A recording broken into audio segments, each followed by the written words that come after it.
Okay, good morning, friends. Exercise 15.1, question number 19. A child has a die whose six pages show the letter as given below. In which letter is A, B, C, D, E, and A, right? Six pages. Total outcomes is 6. The total outcomes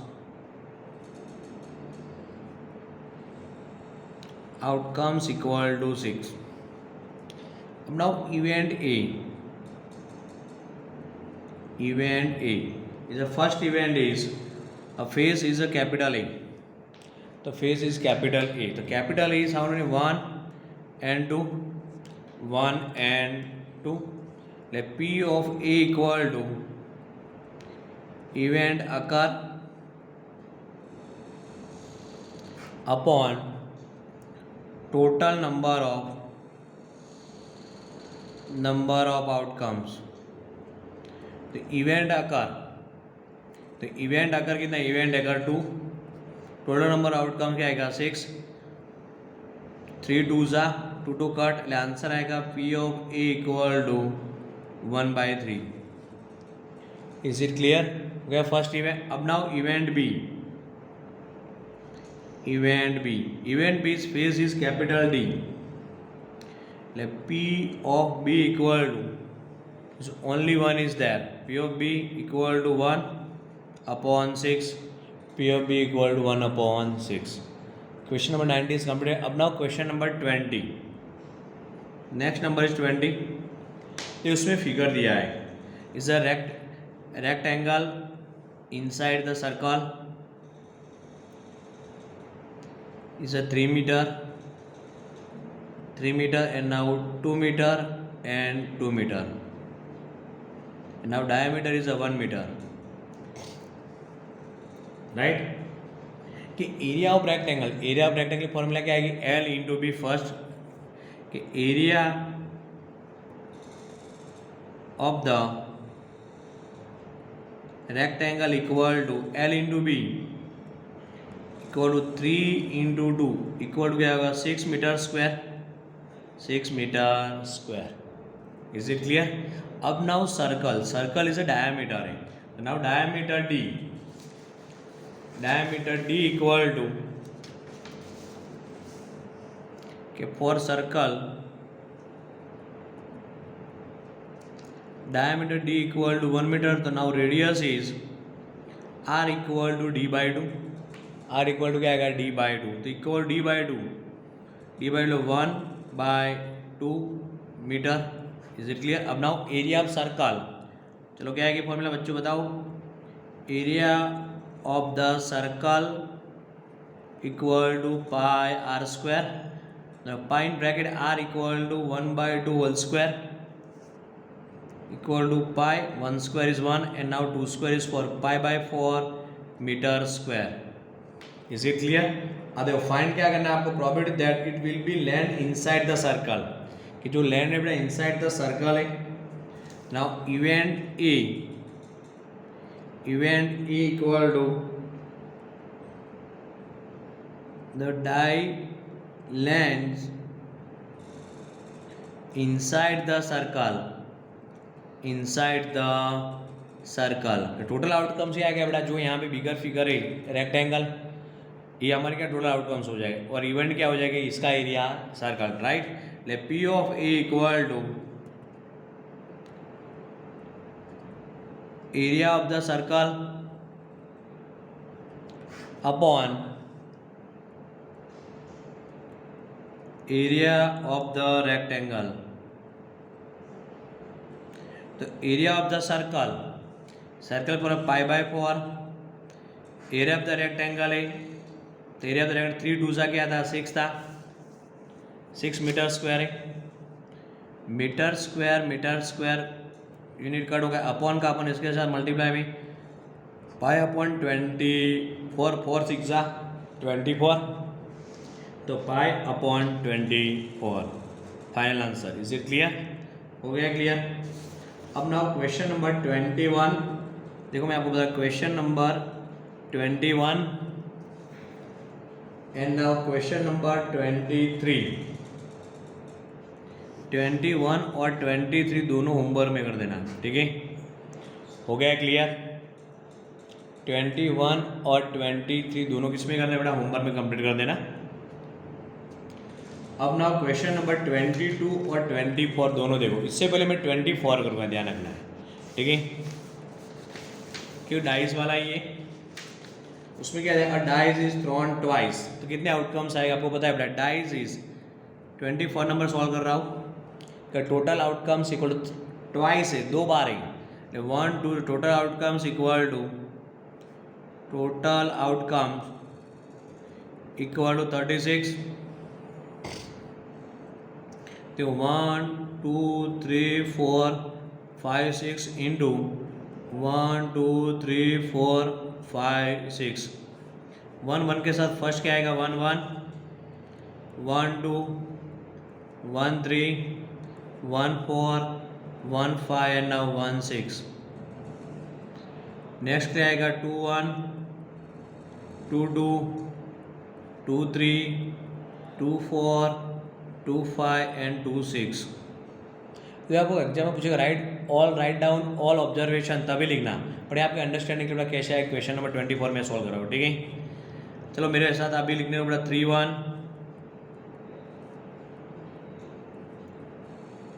3 4 3 5 now 3 6 4 1 4 2 4 3 4 4 4 5 now 4 6 5 1 5 2 5 3 5 4 5 5 and now 5 6. Now last one is a 6 1 6 2 6 3 6 4 6 5 and now 6 6. Is it clear? हो गया total 36। अब उसमें देखो event 24 में first event इस event A क्या दिया आपको कि 5 will not come up either time, right. कि जो डाइस को हम थ्रो ऑन करते थे उसमें क्या 5 विल नॉट कम, मतलब 5 नहीं आया। कैसे देखो 1 1 आया तो उसमें 5 है नहीं है, 1 2 है तो उसमें भी नहीं है, 1 3 नहीं, 1 4 नहीं, 5 विल नॉट कम, ये 5 आना ही नहीं चाहिए। जो 5 वाला है इसके सिवा એટલે पूरी लाइन ही कट हो जाएगी, ठीक है। ये आपको देखो ए नहीं आएगा पूरा, इसके सिवा ए और ए 5 की लाइन पूरी कट कर दो। क्यों आपको पूछा है 5 विल नॉट कम, 5 के सिवा कौन सा देखो 1 इसमें कहाँ है, 1 1 में 5 कहाँ है, 1 2 1 3 ले लो, 1 4 1 6 2 4 ये सब में, तो रिमेनिंग कितने आएंगे देखो ये जो है उसके सिवा, ठीक है। तो P of A equal to event occur upon total number of outcome. Event occur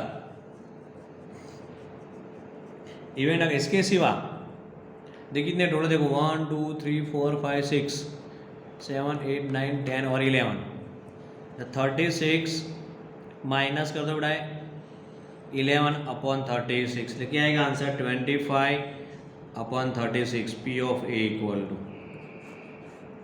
is it clear? P of A equal 25 upon 36। अब now next event is event B। अब देखो इवेंट B, नेक्स्ट इवेंट में क्या पूछा है आपको कि now 5 will come up, 5 will come up at least once, एक बार होना, देखो एक बार 5 आना चाहिए, ले जो 5 वाला देखो 1 5 2 5 3 5 4 5 5 5 6 5 ए वाले, तो कितने आएंगे 11, let P of B equal to 11 upon 36। Is it clear? 5 will come up at least once, एक बार 5 होना चाहिए। अब विल नॉट भी पूछा है, समझ प्रोबेबिलिटी सबसे पहले क्या है, क्वेश्चन ही रीड करना इंपॉर्टेंट है। हो गया 24 नंबर। अब नाउ 22 नंबर देखो क्वेश्चन 22 में क्या दिया आपको कि कंप्लीट द फॉलोइंग टेबल आपको दिया है, उसमें सम ऑन टू डाइस, दोनों का जो टोटल आउटकम्स आए बेटा उसमें हमको सम क्या होना चाहिए कि सम ऑन टू डाइस, और कौन सा नंबर होना चाहिए, 2 नंबर के सम के सम ऑन 2 डाइस, इन दोनों का कितना नंबर होना चाहिए 2। એટલે सबसे पहले 22 नंबर सॉल्व कर रहा हूँ मैं। Total outcomes equal to same है, टोटल आउटकम क्या है 36। अब now event A, sum on 2 dice number is 2, कि दोनों के जो सम करेंगे उसके नंबर कितने 2 होने चाहिए। P of A equal to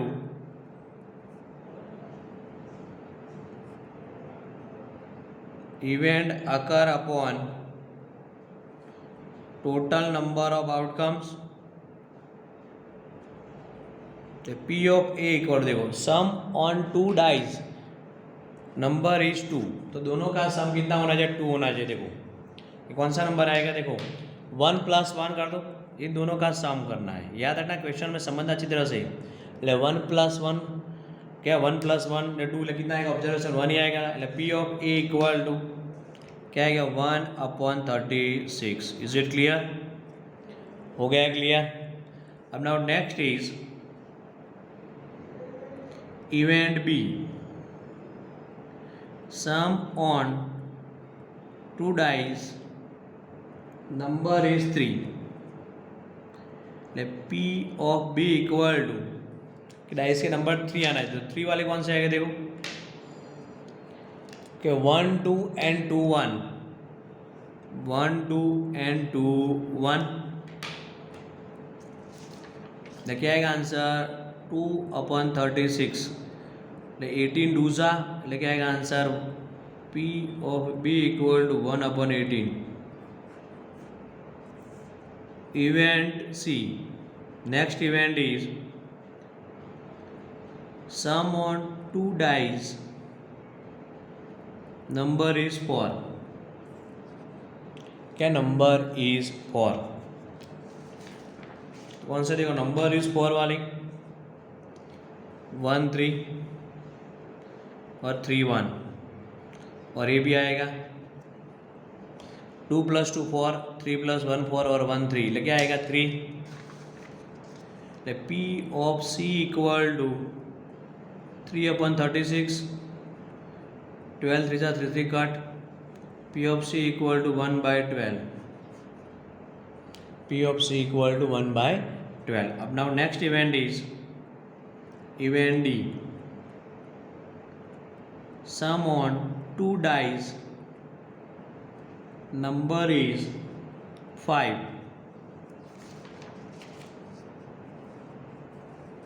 तो 5 वाला कौन सा आएगा, देखो एक 1 4, तो 1 4 उसका पहले उल्टा कर दो, देखो 1 4 है उसका उल्टा कौन सा 4 1 आएगा। चलो 2 हो गया, क्या होना डाई कितना होना चाहिए 7 5 नंबर वाले, देखो ये भी आएगा 3 2, तो ये भी लिख लो 2 3, हो गया क्लियर। क्लियर, देखो नंबर फिर से बोल रहा है बेटा हमारे कितने होने चाहिए कि नंबर जो सम है और सम ऑन 2 डाइस नंबर इज 5। देखो 1 1 4 1 4 तो 4 1, 3 2 तो 3 + 2 5 और 2 3, 2 + 3 5। P of D equal to क्या है 4/36, 4/36, तो 9 4 जा कट, आंसर क्या आएगा P of D equal to 1/9। Is it clear, हो गया क्लियर। बाकी सब कर देना એટલે क्लियर हो जाएगा, ठीक है, सारी इवेंट फाइंड कर देना, हो गया clear. 22 number, is it clear.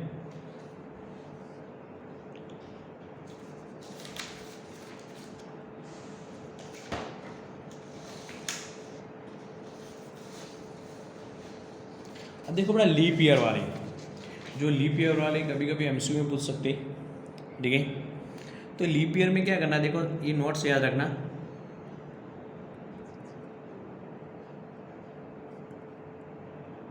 Leap year में टोटल डेज कितने आते? 366 आते। कितने आते? 366। एंड लीप ईयर हो और फेब्रुवरी मंथ में उसके डेज कितने हैं? 29। इस 29 इसलिए वो टोटल कितने होते? 366। Second point, non leap year में total days equal to 365 and February month total days equal कितना आता है? 28। हो गया क्लियर? तो सबसे पहले देखो लीप ईयर किसको, जिस ईयर को बेटा 4 से डिवाइड कर और रिमाइंडर विल बी 0, तो इसको कॉल्ड एज लीप ईयर। ठीक है, ये 2000 ले लो, 2012 ले लो, 2016, 20 ले लो, तो उसमें 20 में टोटल देखना कैलेंडर में आप फेब्रुवरी मंथ में कितने के जो लीप ईयर हो तो उसमें कितने आएंगे बेटा? 29 डेज हो गए। क्या हो गए? 29 डेज। क्लियर हो गया? देखो क्वेश्चन सॉल्व कर रहे हैं हम कि find the probability that non leap year, find the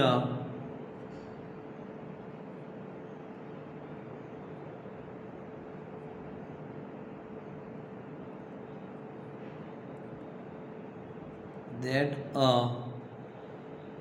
non-leap year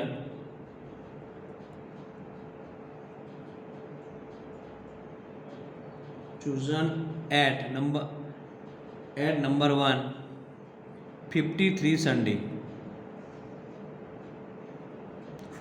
53 Sunday है और क्या है बराबर? Non leap year. याद रखना सबसे इंपॉर्टेंट है नॉन लीप ईयर।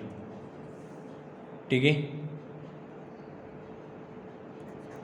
अब देखो ना मंथ में कि वीक है तो वीक के डेज कितने होते हैं आपको पता है बेटा? वीक में कितने होते हैं? 7 डेज, राइट? 7 डेज। और मिनिमम देखो, मिनिमम 7 × 4, मिनिमम 4 वीक तो हो गए बेटा। 7 फोर्जा करो कितना आएगा? 28 डेज।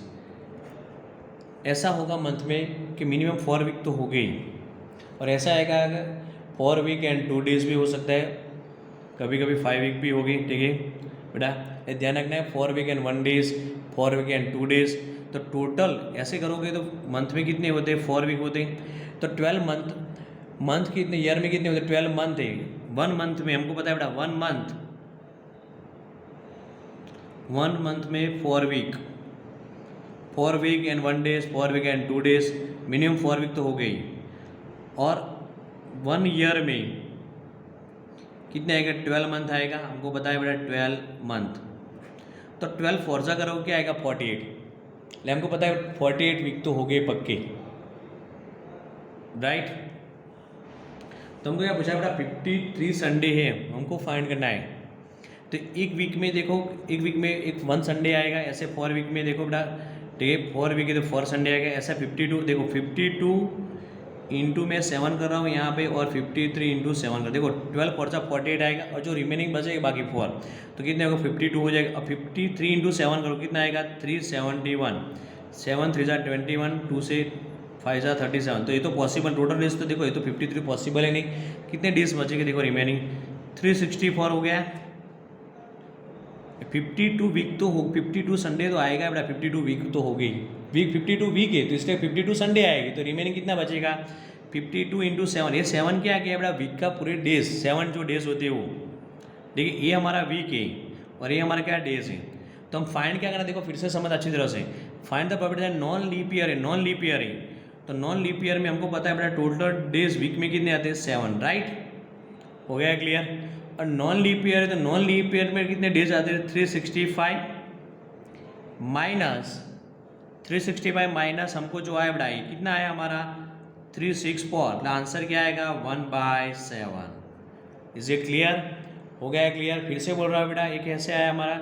ये जो नॉन लीप ईयर है मैंने आपको लिखा है बेटा, देखो नॉन लीप ईयर तो टोटल डेज कितने होते? 365।